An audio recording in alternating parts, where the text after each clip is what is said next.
For centuries, the Bible has shaped laws, morals, and entire civilizations.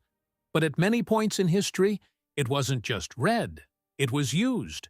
Used to justify power, used to demand obedience, used so often that questioning certain verses began to feel like questioning God Himself. To understand how this happens, we need to separate the biblical text from the way it has been used.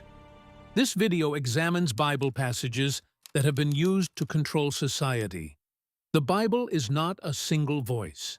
It is a collection of texts written across different centuries and political realities. Yet throughout history, specific passages were isolated, repeated, and treated as unquestionable. Not always to deepen faith, but to organize obedience. When interpretation becomes untouchable, it becomes power. Authorities have repeatedly used Scripture to justify hierarchy, submission, and social order. Not because the text demanded it, but because control required it. The issue is not the Bible itself, but who controls its interpretation. And once Scripture is used to command rather than to question, the real issue is no longer what the text says, but who gets to decide what it means. All authority comes from God. There is a biblical passage that transcends almost every form of political power. It has been read in palaces, echoed in churches, and quoted by rulers for centuries. Let everyone be subject to the governing authorities. Few phrases have carried so much weight, and even fewer have been used with such consistency to silence resistance.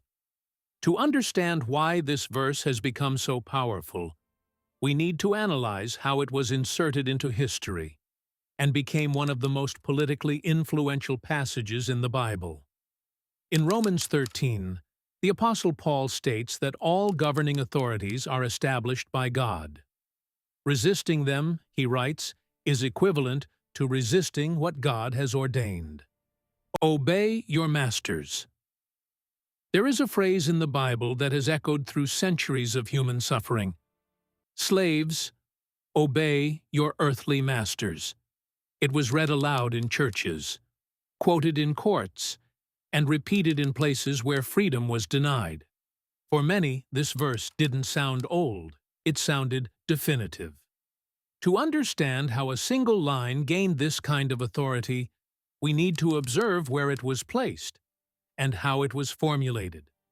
These passages that command slaves to obey their masters are common, especially in the New Testament. These verses appear in letters written to early Christian communities living within rigid social hierarchies. Slavery was not questioned as a system. It was assumed to be part of the world. Over time, these instructions were removed from their historical context and placed at the center of moral teaching. The commandment remained visible. The context gradually faded. When obedience is presented as a virtue, resistance becomes rebellion, not only against society, but against God. Blessed are the poor. There is a promise in the Bible that has comforted millions and held back millions more. Blessed are the poor. For some, these words meant hope. For others, they explained why nothing ever changed. To understand why this passage became so powerful, we need to analyze how poverty was framed by faith. Biblical passages connecting poverty to spiritual reward were frequently used. In the Gospels, Jesus speaks directly to the poor, offering security and dignity. The message is profoundly spiritual, centered on transformation, justice, and hope beyond the present moment. But, over time, this message began to change. Poverty ceased to be seen as a condition to be confronted, but as a state to be accepted. The promise advanced in time. Injustice remained.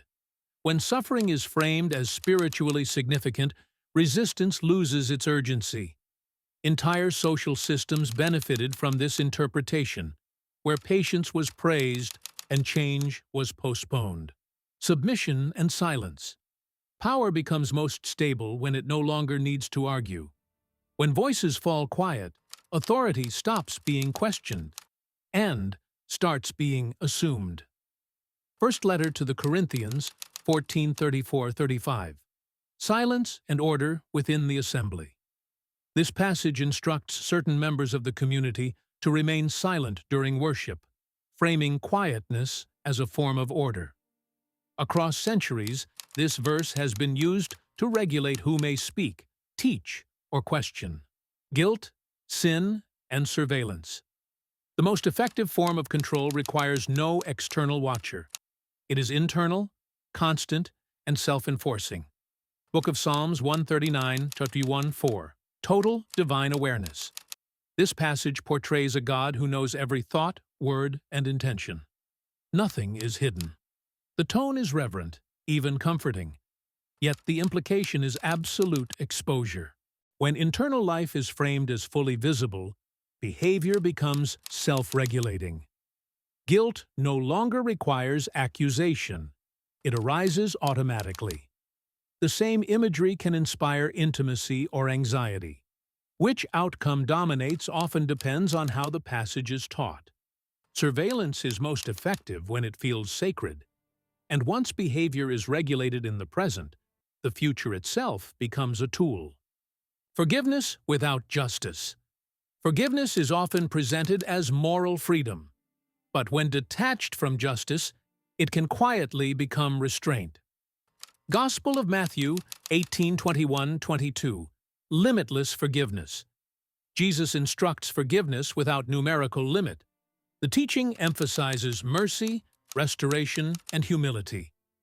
Yet the passage does not address power imbalance, abuse, or repeated harm. It speaks to the heart, not to systems. This teaching has been used to pressure victims into silence. Forgiveness becomes obligation. The same gospel also includes sharp warnings against causing harm, but these are rarely paired with the forgiveness mandate. When forgiveness is demanded without repair, it restrains the wounded more than the powerful. Suffering as virtue. Endurance can inspire dignity, but when suffering is idealized, change becomes unnecessary. First letter of Peter 2:19-21. Enduring unjust suffering. This passage frames unjust suffering as commendable, even Christ-like. Pain is given meaning through imitation, not resolution. The focus is spiritual alignment, not social correction. Used historically, this teaching has encouraged acceptance of abuse, exploitation, and inequality. Resistance is reframed as spiritual immaturity. Elsewhere, injustice is condemned strongly. Yet the call to endure often proves easier to teach than the call to confront. When suffering is sanctified, systems remain untouched, and endurance is reinforced through repetition. See in the next video.